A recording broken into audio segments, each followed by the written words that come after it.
La guerra austro-ungarica contro l'Italia ha interessato buona parte della Conca ampezzana. Nel documentario si propongono varie sequenze dei nostri giovani soldati impegnati anche in azioni di rafforzamento e di difesa, garantendo la funzionalità, per quanto possibile, dei collegamenti ferroviari.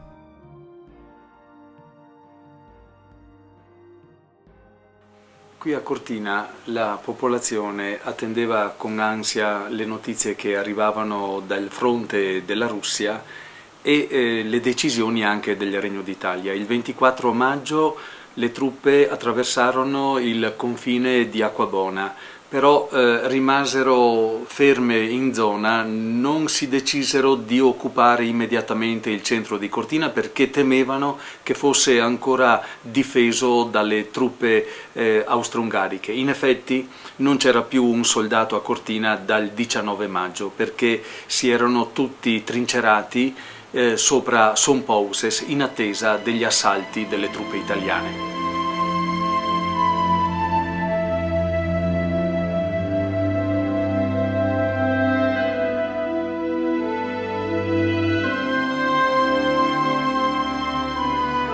Il dramma degli ampezzani si acuì quando molti di loro furono comandati a combattere proprio sulla prima linea a pochi chilometri dalle proprie case. Dalla loro trincea vedevano le loro donne, vedevano i loro figli, vedevano i soldati italiani entrare e uscire dalle loro case. Qualcuno di notte tentò perfino di ritornare in famiglia, rischiando la fucilazione o da parte italiana o addirittura da parte dei propri, cioè degli austriaci.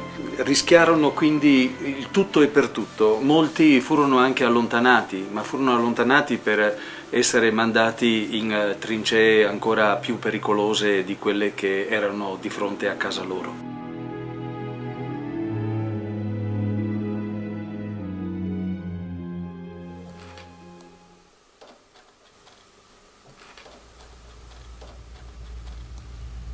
Durante la Prima Guerra Mondiale i trasporti venivano effettuati quasi tutti per ferrovia.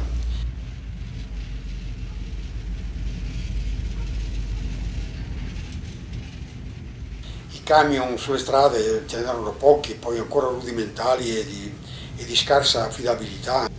Gli eserciti si erano attrezzati per applicare sulle strade queste ferrovie a scattamento ridotto con un sistema molto veloce di posa del binario, tanto è vero che riuscivano in un giorno a posare fino a qualche chilometro di binario.